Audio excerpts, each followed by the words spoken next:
ဘန်ကောင်ချဲမှာဒေါ်လာ1 billion လောက်အပြည့်ရှိနေတဲ့ billionaire တစ်ထည်တစ်ယောက်ကိုမြင်အောင်ကြည့်လိုက်ပါဗျာဟွန်းတော်တော်များများဖြစ်နေအိမ်မက်တစ်ခုပဲနော်ဟုတ်တယ်ဗျဟိုဥပဒေအရကြည့်မယ်ဆိုရင်အဲ့ဒီငွေကြီးတွေအလုံးဟာသူ့နာမည်နဲ့သူ့ပိုင်ဆိုင်မှုစစ်တည်ချီးပဲပေါ့နော်ဟုတ်ကဲ့ဒါပေမဲ့ तू ကလမ်းဘေးမှာအစာငတ်ခံပြီးဒုက္ခရောက်နေတယ်ဗျာဘာကြောင့်လဲဆိုတော့အဲ့ဒီငွေတွေကိုထုတ်သွင်းဖို့ ATM ကတ်တွေစကောက်ဝယ်ကို तू မတိလို့ပါပဲအော်ပိုင်ဆိုင်မှုတွေအများကြီးရှိနေလျက်နဲ့အငတ်ခံနေရတယ်ဆိုတာကြားရတာတော်တော်လေးယုတိမတန်လို့ဖြစ်နေတယ်နော်အဲ့ဒါပေါ့ဗျာဒါပေမဲ့တေချာစဉ်းစားကြည့်ရင်လေလူတန်းပေါင်းများစွာဟာနေစဉ်ဘဝမှာငွေကြေးအရာမဟုတ်ပဲဝิญဉ်ရေးအရာအဲ့ဒီလိုမျိုးအဖြစ်အပျက်ကိုကိုယ်တိုင်ဖြတ်သန်းနေကြရတယ်ဆိုရင်ကောဗျာတကယ်ကိုစဉ်းစားစရာပါပဲရှင်ဒီနေ့နည်းချမ်းရိတ်လာစူစမ်းမဲ့စီစဉ်မှာ EW ခင်းရင်ရေးသားထားတဲ့ New Creation Reality ဆိုခေါ်တဲ့ဖန်ဆင်းခြင်းအသစ်လက်တွေ့အမှန်တရားများဆိုတဲ့စာအုပ်ထဲကအချက်လက်တွေကိုသုံးသပ်သွားမှာပါဟုတ်ကဲ့ပါရှင်ဒီစာအုပ်ကအခုနကပြောခဲ့တဲ့အလွဲအချော်ကြီးကိုဘလို့ပြုပြင်မလဲဆိုတာရှင်းပြထားတာဖြစ်ပါတယ်ဒီစာအုပ်ရဲ့အဓိကဆိုလို့ရင်ကတကယ်ကိုစိတ်ဝင်စားစရာကောင်းတယ်ဗျာဟုတ်ပါတယ်ရှင်လူတွေမှာအတုံးမချရသေးတဲ့လုံးဝမထိတွေ့ရသေးတဲ့ကြီးမားလိုက်ဝိညာဉ်ရေးအငွေနဲ့တည်ရှိနေတယ်လို့ဆိုထားတာကိုကဲဒါကိုတေချာလေးဖီကြည့်အောင်ဗျာဒီလိလာမှုရဲ့အဓိကရည်ရွယ်ချက်ကကျမ်းစာတွေကခရစ်ဝင်ကျမ်း၄ကျမ်းနဲ့ရှင်ဖော်လွဲဩဝါဒစာတွေကြားမှာဘာကြောင့်အဲ့ဒီလောက်တောင်ကြီးမားတဲ့ကွာခြားချက်တွေရှိနေရတာလဲဆိုတာကိုနားလည်ဖို့ပဲဖြစ်ပါတယ်ဟုတ်ပါတယ်ရှင်တော့ပြလို့အဲ့ဒီဖန်ဆင်းခြင်းအသစ်ဆိုတဲ့သဘောတရားကိုအပတ်စဉ်တနင်္ဂနွေဖျားကျုံးထားတဲ့အချိန်အောက်ပဲမဟုတ်ဖ ೇನೆ လေဟုတ်ကဲ့အင်္ဂါနေ့မနေ့ခင်ယုံသွားတဲ့အချိန်မျိုးမှာပါဘလို့လက်တွေ့အသက်ဝင်လာစေမလဲဆိုတာကိုပါဆွေးနွေးသွားမှာဖြစ်ပါတယ်အခြေကကြာဆုံးပိုက်ကနေစကြတော့ဘူးဗျာစာအုပ်ထဲမှာဆိုရင်မဿဲမာကုလူကာယောဟန်စတဲ့ခရစ်ဝင်ကျမ်းတွေနဲ့ရှင်ပေါလုရဲ့စာတွေကြားမှာမင်းကြောင့်တစ်ခုကိုပြက်ကြတာတားထားတာတွေ့ရတယ်လေဟုတ်ပါတယ်တာမန်အမြင်နဲ့ကြည့်ရင်အားလုံးကတာမန်ကျမ်းစာတွေချီပဲမဟုတ်လားဗျာဘာကြောင့်ဒီလောက်တောင်ခွဲခြားရတာလဲအဲ့လိုမင်းသားခွဲခြားရတဲ့အဓိကအကြောင်းရင်းကအချိန်ကာလနဲ့ရှုထောင့်ကွာခြားသွားလို့ပါရှင်အချိန်ကာလနဲ့ရှုထောင့်ပေါ့ဟုတ်ကဲ့ခရစ်ဝင်ကျမ်းတွေဟာယေရှုခရစ်တော်ကားတိုင်ပေါ်မှာအတိမခံမီအချိန်ကာလကိုမှတ်တမ်းတင်ထားတာဖြစ်ပါတယ်တနည်းအားဖြင့်ကယ်တင်ခြင်းလုပ်ငန်းစဉ်မပြီးဆုံးသေးခင်အချိန်ပေါ့နော်ဟုတ်ပြီဒါဆိုရှင်ပေါလုရဲ့စာတွေကတော့ရှင်ပေါလုရဲ့စာတွေကြောင့်တော့ယေရှုရှင်ပြန်ထမြောက်ပြီးနောက်ပိုင်းအောင်ပွဲခံပြီးသားအခြေအနေနဲ့အဲ့ဒီအောင်ပွဲကြောင့်ယုံကြည်သူတွေရရှိလာမဲ့ဖန်ဆင်းခြင်းအသစ်ဆိုတဲ့အဆင့်တန်းကိုဖော်ပြနေတာပါရှင်ဒီနေရာမှာတမိုင်းကြောင်းကြီးကအလွန်ထူးခြားတဲ့အချက်တစ်ခုရှိတယ်ဗျဟုတ်ကဲ့ပြောပါအောင်ရှင်ရှင်ယောဟန်ဟာသူ့ရဲ့ခရစ်ဝင်ကျမ်းကိုရေးသားတဲ့အချိန်ကခရစ်တော်ကောင်းငင်မုန်းကိုတက်ကြွတဲ့နောက်နှစ်ပေါင်း80လောက်ကြာခဲ့ပြီလို့ဆိုတယ်လေမှန်ပါတယ်အဲ့ဒီအချိန်မှာရှင်ပေါလုရဲ့နည်းနည်းတဲ့ဖွင့်ဖြတ်တွေကနီယာနှံ့ရောက်နေပြီဗ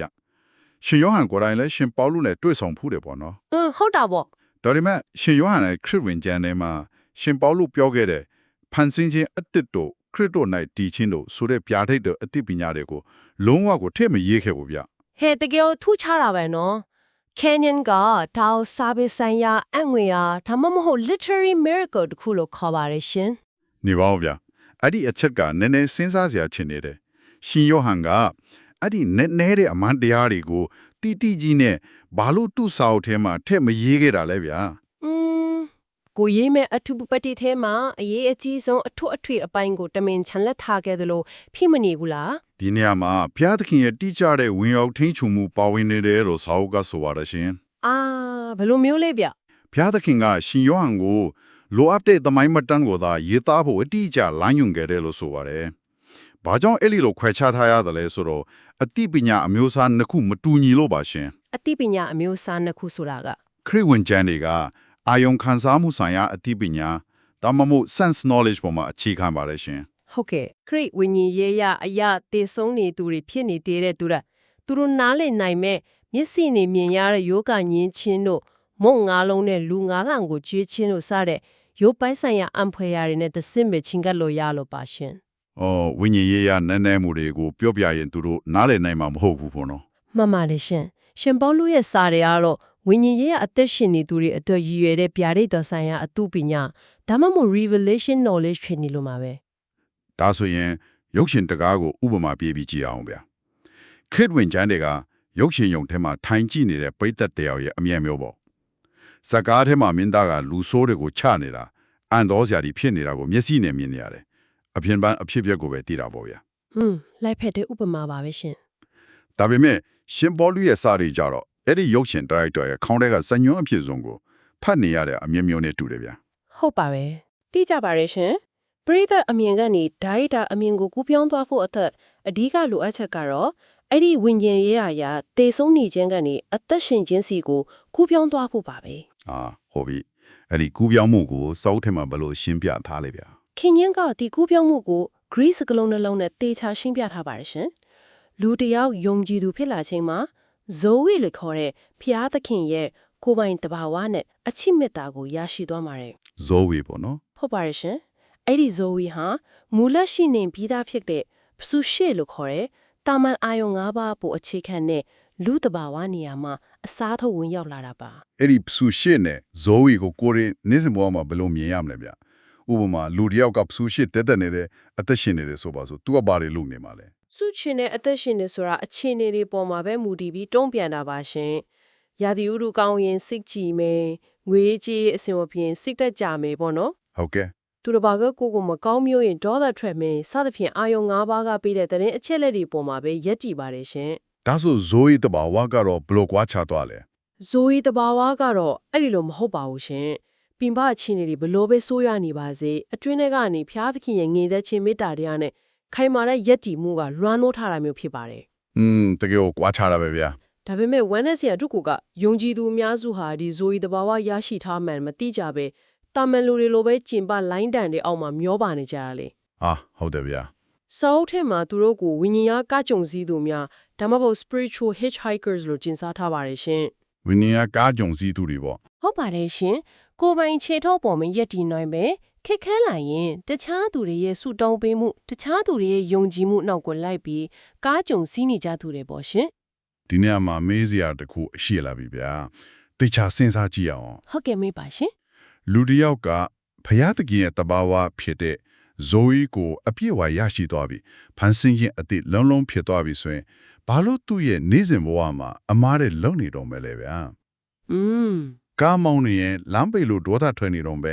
စီးပွားရေးအဆင်မပြေလို့ကြောက်ရွံ့နေတော့ပဲကိုယ့်အထက်မှာအမြင့်မြတ်ဆုံးတဘာဝတရားသွားပြီဆိုရင်အရာအလုံးကအလိုလျောက်ချက်ချင်းပြောင်းလဲသွားရမှာမဟုတ်ဘူးလားဗျာဘာလို့အဟောင်းနေကြံနေသေးလားလဲ အလွန်ကောင်းတဲ့မိကုံပါပဲရှင်ဒီအချက်ကလူများစုနားလည်မှုလွဲနေတဲ့ပိုင်းဖြစ်ပါတယ် ဟုတ်ကဲ့ရှင်းပြပါအောင်ဗျာ ခင်းခန့်ညာကဒါကို the renewed mind ဒါမှမဟုတ်စိတ်နှလုံးကိုအသစ်ဖြူဖြင်ခြင်းဆိုတဲ့သဘောတရားနဲ့ရှင်းပြပါတယ်ရှင် စိတ်နှလုံးကိုအသစ်ဖြူပင်ခြင်းပေါ့နော် ဟုတ်ပါတယ်လူတစ်ယောက်ယုံကြည်သူဖြစ်လာတဲ့အခါအသစ်ဖြစ်သွားတာကသူ့ရဲ့ဝိညာဉ်ပိုင်းမှာရှင်ဒါပေမဲ့သူ့ရဲ့ဥနောသူ့ရဲ့စိတ်နဲ့မှတ်ဉာဏ်တွေကတော့ချက်ချင်းအသစ်မဖြစ်သွားပါဘူး ဆိုလိုတာကကွန်ပျူတာတစ်လုံးကိုဥမာပေးရရင်အထက်က CPC တောင်မ hardware ကြီးကတော့လောကအသစ်ဆက်ဆက်အမြင့်ဆုံး model ဖြစ်သွားပြီပေါ့ဗျာ ဟုတ်ကဲ့ ဒါပေမဲ့အထက်မှာ running နေတဲ့ program software ကတော့ဟိုးရင်ကအဟောင်းကြီးဖြစ်နေတော့မယ်ဆိုတဲ့သဘောလားဗျာ အတိအကျပါပဲရှင်စိတ်ပိုင်းဆိုင်ရာကအတိတ်ကအတွေ့အကြုံတွေအာယုံ၅ပါးရဲ့လွဲမှုမှုအောက်မှာပဲနှစ်ပေါင်းများစွာလှုပ်လှုပ်လာခဲ့ရကို ဟုတ်ကဲ့ဒါဆိုအဲ့ဒီ software ဟောင်းကြီးကိုဘယ်လိုလုပ်ရမလဲဗျာ ဒါကြောင့်ဝိညာဉ်သက်ရရှိပြီးဖေမဲ့လဲအဲ့ဒီဥနောက် software အဟောင်းကြီးကိုပြန်ပြီးရေးဆွဲဖို့ဒါမှမဟုတ် reprogram လုပ်ဖို့လိုအပ်ပါတယ်ရှင် ဟုတ်ကဲ့ အဲ့ဒါကိုနှုတ်ကပတ်တော်ကိုနေ့စဉ်လေ့လာကျင့်သုံးခြင်းအားဖြင့်မိမိစိတ်ကိုအသက်ပြုပြင်ခြင်းလို့ခေါ်တာပါရှင် ပေါ်ပေါက်ပြီဗျာ စိတ်ကိုအသက်မပြုပြင်ပြီး၍ကွန်ပျူတာဆက်အသက်ကြီးဟာ software အဟောင်းရဲ့ခိုင်းစေချက်အတိုင်းအာယုံ၅ပါးရဲ့လက်စားမှုနောက်ကိုလိုက်ပြီးဒေါသထွက်တာကြောက်ရွံ့တာတွေစသဖြင့်နေအောင်ပါပဲရှင် ဒါဆိုစိတ်ကိုအသစ်ပြုပြင်ပြီး software ကိုလည်းအသစ်တင်လိုက်ပြီဆိုပါစို့ဗျာအဲ့ဒီအသိပညာတွေကိုလက်တွေ့ဘဝမှာဘယ်လိုအသုံးချမလဲဆိုတာကပိုပြီးအရေးကြီးလာပြီ ဟုတ်ပါတယ်ရှင် ဒီခါကျမှအစောပိုင်းကပြောခဲ့တဲ့လမ်းဘေးကဘီလီယံနာတကြီးကြီးရဲ့ဥပမာကိုပြန်ကောက်ရမှာပဲဗျာဒီစာအုပ်ထဲမှာအဓိကကျတဲ့သဘောတရားနှစ်ခုဖြစ်တဲ့ legal နဲ့ vital ကိုခွဲခြားပြထားတယ် မှန်ပါတယ်ရှင် legal aspect ဆိုတာကယေရှုခရစ်တော်ကားတိုင်ပေါ်မှာအသေးခံပြီးရှင်ပြန်ထမြောက်ချိန်မှာလူသားတွေအားလုံးကိုရိုနဲ့အတူပါဝင်ခဲ့တယ် ဟုတ်ကဲ့ အပြစ်ကြွေးတွေအားလုံးဆက်ပြီးသွားပြီးစာတန်ကိုလည်းအပိတိုင်အနိုင်ယူပြီးသွားပြီးဒါတွေအားလုံးကပြီးစီးသွားခဲ့ပြီးဖြစ်တဲ့အတိတ်ကာလကအရာတွေဖြစ်တယ်ငွေကြေးတွေအားလုံးဘဏ်အကောင့်ထဲကိုရောက်နေပြီပေါ့ဗျာ legal aspect ကဖျားတခင်ဘက်ကအကုန်ပြီးစီးသွားတဲ့အပိုင်းမှာတမင်က vital aspect ကတော့အဲ့ဒီလိုဥပဒေကြောင်းအရပိုင်ဆိုင်ထားပြီးဖြစ်တဲ့အောင်ပွဲကို ယခုလက်ရှိမိမိရဲ့နေစဉ်ဘဝမှာလက်တွေ့အသုံးချခြင်းပဲဖြစ်ပါရဲ့ရှင် ဒါကဘဏ်အကောင့်ထဲကငွေကိုထုတ်တုံးဖို့ ATM ကတ်ကိုကိုယ်တိုင်ထုတ်ပြီးစကားဝတ်ရိုက်ထည့်တဲ့အဆင့်ပေါ့ဗျာ မှန်ပါရဲ့ရှင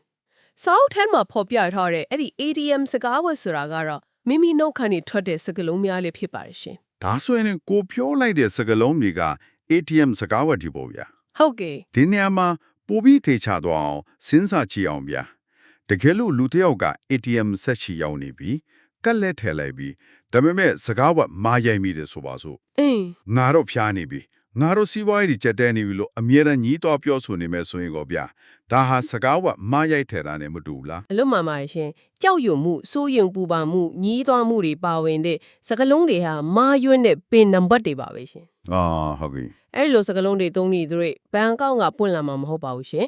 ်ဖျားပစင်ကကြက်ကဝါကြီးကိုဖန်ဆင်းတော့ကအလင်းဖီဆဲဆိုတဲ့စကားလုံးတွေနဲ့ဖန်ဆင်းခဲ့တယ်လို့ပဲ ဟုတ်ကဲ့ ယုံကြည်သူတွေဟာလည်းမိမိတို့ရရှိထားတဲ့အခွင့်အာဏာကိုယုံကြည်ခြင်းပါဝင်တဲ့စကားလုံးတွေသုံးပြပြီးယောဂဘေးရတွေအခက်အခဲတွေကိုအနိုင်ယူရမှာဖြစ်ပါရှင် ဆိုလိုတာကစကားလုံးလေးမှာဖန်ဆင်းနိုင်တဲ့တကူရှိရဆိုတဲ့သဘောပေါ့ဗျာ မှန်ပါတယ်ရှင်ဒါကိုယေရှု၏နာမကိုအသုံးပြုပိုင်ခွင့်ဒါမှမဟုတ် power of attorney လို့ခေါ်ပါရှင် power of attorney ပေါ့နော်အဲ့ဒီအခွင့်အာဏာက block တောင်ကြီးမာတယ်လေဗျာ ယေရှုရဲ့ရုပ်အလောင်းကိုဂူးသွင်းတဲ့အခါအဲ့ဒီခေတ်ကဒလီထုံးစံအရာအမွေးအကြိုင်ပေါင်100ကျော်နဲ့အဝတ်တီရစ်ပတ်ပြီးစီးနှောင်ထားခဲ့တာပါ ဟုတ်ကဲ့ 3ရက်ကြာတဲ့အခါအဲ့ဒီအမွေးအကြိုင်တစ်ဆေးတွေဟာကွန်ကရစ်လိုမာကျောပြီးအခွင့်အမာကြီးတစ်ခုလိုဖြစ်နေခဲ့ပြီလေ အာကွန်ကရစ်လိုဖြစ်နေပြီပေါ့ ဟုတ်ပါတယ်ဒါပေမဲ့ယေရှုရှင်ပြန်ထမြောက်တဲ့အခါအဲ့ဒီအဝတ်တီကိုဖြီးနေတာမဟုတ်ဘဲမာကျောနေတဲ့အခွင့်ကြီးကိုထိုးဖောက်ပြီးဝိညာဉ်ခန္ဓာနဲ့ထွက်လာခဲ့တာဖြစ်ပါတယ်ရှင် ဟဲတကယ်ကိုအန်တိုစရာပဲနော် ဒီလောက်ကြီးမားတဲ့အသက်ရှင်ခြင်းတန်ခိုးမျိုးကိုယုံကြည်သူတွေရဲ့လက်ထဲမှာအနှင်းထားတာပါရှင် တကယ်ကိုကြီးမားတဲ့အခွင့်အာဏာပါဗျာဒါပေမဲ့လက်တွေ့မှာပြဿနာထူးရှိနေတယ်ဗျာ ။ဘာများလဲရှင် အဲ့ဒီလိုစကလုံးတွေနဲ့အောင်ပွဲခံနိုင်ဖို့ ATM ကတ်ကိုယုံယုံကြည်ကြည်တုံးနိုင်ဖို့အတွက်ယုံကြည်သူအများစုကိုနောက်တွဲဆွဲထားတဲ့အကြီးမားဆုံးအတားအဆီးတစ်ခုရှိနေတယ် ။ဘာလဲ အဲ့ဒါကတော့ငါဟာအပြစ်သားပါလားငါမကောင်းပါဘူးငါမထိတ်တန်ပါဘူးဆိုတဲ့အပြစ်ရှိသည်ဟူသောခံစားချက်ဒါမှမဟုတ် condemnation ပါပဲဗျ မှန်ပါရဲ့ရှင် ဒီခံစားချက်ကြီးဝင်နေတွေ့ဘယ်သူမှရိုးရိုးကြီးကြီးနဲ့စကားဝတ်ကိုရိတ်ထည့်ရမှာမဟုတ်ဘူးလေ ။ဒါကြောင့်မလို့ခင်ညင်ကစီမီဥပဒေတွေပညာတော်တွေနဲ့ပတ်သက်ပြီးပြပြသားသားရှင်းပြထားတာပါရှင်။မောရှေရဲ့ပညာတော်ဆက်ပါဆိုတာဝိညာဉ်ရေးရာအရာတေဆုံးနေသူတွေကိုအပြစ်မလွတ်အောင်အပြင်ဘက်ကနေကျိုးနဲ့တုပ်ပြီးထိန်ချုပ်ဖို့ပေးထားတာပါရှင် ။အော်တည်ဆုံးနေသူတွေတွေ့ပဲဗောနော် ဟုတ်တယ်ပါဖန်ဆင်းခြင်းအသက်တွေအတွက်မဟုတ်ပါဘူးရှင်ဖန်ဆင်းခြင်းအသက်တွေအတွက်ဆိုရင်အဲ့ဒီပညာတော်ဟောင်းနေမလို့အပ်တော့ပဲအချင်းချင်းချစ်ကြလို့ဆိုရဲယေရှုပေးထားတဲ့မေတ္တာပညာတော်တဲ့ဒါမှမဟုတ် law of love တခုတည်းသာလိုအပ်ပါတယ်ရှင် ။ဟာခဏလေးဗျ။ဒီချက်ကတော်တော်လေးရဲရံတဲ့လူတွေလက်ခံဖို့ခက်ခဲနိုင်တဲ့ပြောဆိုချက်ပဲနော် ဘာဖြစ်လို့လဲရှင် ။ကျွန်တော်ရဲ့ရိုးရာအစဉ်လာကိုတင်းတင်းကြပ်ကြပ်စုပ်ကိုင်းထားတဲ့မိတ်ဆွေတွေကိုဖန်ဆင်းခြင်းအသက်တွေကပညာတော်ဆက်ပါကိုလိုက်နာเสียမလိုတော့ဘူးလို့ထွားပြောရင်သူတို့ကကျွန်တော်ကိုမိစ္ဆာဒိဋ္ဌိလို့တော့ဆွဆွဲကြလိမ့်မယ်ဗျ။ ဟုတ်ပါတယ်တချို့ကအဲ့လိုထင်နိုင်တယ်လေ အခြေခံကျင့်ဝတ်စည်းမျဉ်းတွေကိုဖေရှားပြလိုက်တာဟာလူတွေကိုထင်ရဆိုင်ဖို့အခွင့်အရေးပေးလိုက်တယ်လို့ဖြစ်မသွားဘူးလားဗျာခင်ယောင်းကဒီကိစ္စကိုဘယ်လိုများခုခံကာကွယ်ထားတယ်လဲ ဒီဆူလိုင်မှုကတဘာဝကြပါတယ်ရှင်ဒါပေမဲ့ခင်ယွန်းရဲ့ရှင်းလင်းချက်ကပိုပြီးနဲ့နဲပါတယ်နိုင်ငံလားတစ်ယောက်ကအခြားနိုင်ငံတစ်ခုရဲ့ဥပဒေကိုလိုက်နာဖို့ကြိုးစားနေတာဟာယုတ်တိမတန်တယ်လို့ပဲပေါ့နော် ဟုတ်ကဲ့ ဝိညာဉ်ရေးရတည်ဆုံးနေသူတွေကတော့ရေးဆွဲထားတဲ့ဥပဒေကိုအသက်ရှင်နေသူတွေကလိုက်နာဖို့မလိုလက်တော့ဘူးလို့ဆိုလိုတာပါရှင် ဆိုလိုရင်းကဘယ်လိုလဲဗျာ ဆိုလိုရင်းကစီကမဲ့သွားဖို့မဟုတ်ပါဘူးရှင်မေတ္တာတရားဒါမှမဟုတ်အဂါပါဆိုတာစီးမြင့်စွာဥတီထက်အများကြီးပုံမမြင့်မားတဲ့တဘာဝတစ်ခုဖြစ်ပါတယ် တကယ်လို့လူတစ်ယောက်ဟာသူတစ်ပါးကိုတကယ်ချစ်တဲ့မေတ္တာတရားနဲ့ရှောက်လန်းနေမယ်ဆိုရင်သူတစ်ပါးပစ္စည်းကိုခိုးယူဖို့သူတစ်ပါးကိုထပ်ဖြတ်ဖို့ဒါမှမဟုတ်လင်းလဲဖို့ဆိုတဲ့စိတ်ကူးမျိုးတောင်ဝင်လာမှာမဟုတ်ပါဘူးရှင် အာဟုတ်တယ်ဗျာ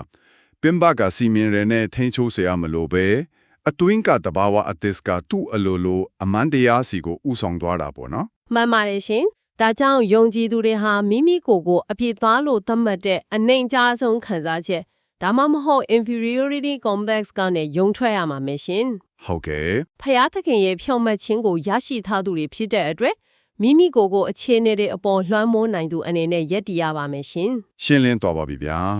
ကိုယ့်ရဲ့သဘာဝကိုယ်တိုင်ကပြောင်းလဲသွားတဲ့အတွက်စီမင်းတွေအမှနေစရာမလိုတော့ပဲမေတ္တာတရားဆိုတဲ့အမြင့်ဆုံးစံနှုန်းနဲ့အလိုအလျောက်အသက်ရှင်သွားတဲ့ဆိုတဲ့သဘောပေါ့ အတိအကျပါပဲရှင် ဒီနေ့လေးလာခဲ့တဲ့အကြောင်းအရာတွေဟာ theory အသိပညာတသက်မဟုတ်ပါဘူးနားဆင်သူတွေရဲ့နေ့စဉ်ဘဝကိုအမှန်တကယ်ပြောင်းလဲစေနိုင်တဲ့လက်နက်တွေပါဗျ မှန်ပါတယ်ရှင် မိမိကိုယ်အားနေသူအဖြစ်ရှိသူကံတရားရဲ့တားကောင်အဖြစ်သတ်မှတ်နေတာတွေကိုအခုပဲရက်တန်းကရပ်ဖို့အချိန်တန်ပါပြီဖန်ဆင်းခြင်းအသက်တယောက်အနေနဲ့အခက်အခဲတွေကိုရေရေဝံဝံကိုင်းတွေဖြေရှင်းကြဖို့ကိုယ့်ရဲ့ပိုင်ဆိုင်ခွင့်တွေကိုလက်တွေ့အသုံးချကြဖို့လိုအပ်နေပြီပေါ့ဗျ တေးချတာပေါ့ရှင်တဲ့အချက်လက်အမားရေစိုးရင်ပူပန်မှုတွေနဲ့ပြည့်နေနေတဲ့ယနေ့ခေတ်ကြီးမှာဒီလိုဝိညာဉ်ရဲ့လက်တွေ့အမှန်တရားတွေကိုနားလည်ထားခြင်းဟာခိုင်မာတဲ့စိတ်ပိုင်းဆိုင်ရာယက်တည်မှုတစ်ခုကိုအသေးချာပေးစွမ်းနိုင်မှာဖြစ်ပါလိမ့်ရှင် ဒါဆိုရင်နောက်ဆုံးအနေနဲ့ဒီလေးလာမှုကနေစက်တီစဉ်းစားစရာမိကုန်းတွေတကူခြံထားခဲ့ရင်ပါတယ်ဗျာ ဟုတ်ကဲ့ပါရှင် ဒီစာအုပ်ထဲမှာဖျားဖခင်ကစကားလုံးတွေနဲ့ဖန်ဆင်းခဲ့တယ်လို့ဆိုထားတယ်လေယုံကြည်သူတွေမှာလည်းအဲ့ဒီလိုဖန်ဆင်းနိုင်တဲ့စကားလုံးတွေရဲ့တန်ခိုးကိုပေးအပ်ထားတယ်လို့တွေ့ခဲ့ရတယ် ဟင်း ဒါဆိုရင်နားဆင်သူတွေအနေနဲ့တေချာစဉ်းစားကြည့်ပြဗျာကိုယ့်ရဲ့နေ့စဉ်ဘဝမှာအမတ်တမဲ့ညှဉ်းညူပြောဆိုနေတဲ့စကားလုံးတွေဒေါသတကြီးနဲ့ပြောနေတဲ့စကားလုံးတွေကြောက်ရွံ့မှုနဲ့ထွက်ကြလာတဲ့စကားလုံးတွေကတော့ ဟုတ်ကဲ့ ကိုရီးယားရှေ့ဆက်ရမယ့်အနာဂတ်အတွက်ဘယ်လိုလက်တွေ့အမှန်တရားမျိုးတွေကိုတိတ်တဆိတ်ဖန်တီးတိဆောက်နေပါတယ်လဲဆိုတာပေါ့ဗျာ တကယ်ကိုလေးနဲ့တဲ့မိကုံးပါပဲရှင် ဟုတ်တယ်ဗျာကိုယ်တိုင်ပြောဆိုနေတဲ့စကားလုံးတွေဟာကိုယ့်ဘဝကိုကယ်တင်မဲ့စကားဝတ်တွေလားဒါမှမဟုတ်ပိတ်လောင်မဲ့တန်ကျူးတွေလားဆိုတာကိုဆက်လက်တွေးတောစူးစမ်းကြည့်ဖို့ဖိတ်ခေါ်ရင်ဒီအစီအစဉ်ကိုဒီမှာပဲရန်နာလိုက်ပါတယ်ဗျာနားဆင်ပေးတဲ့အတွက်ကျေးဇူးတင်ပါတယ်ဗျာ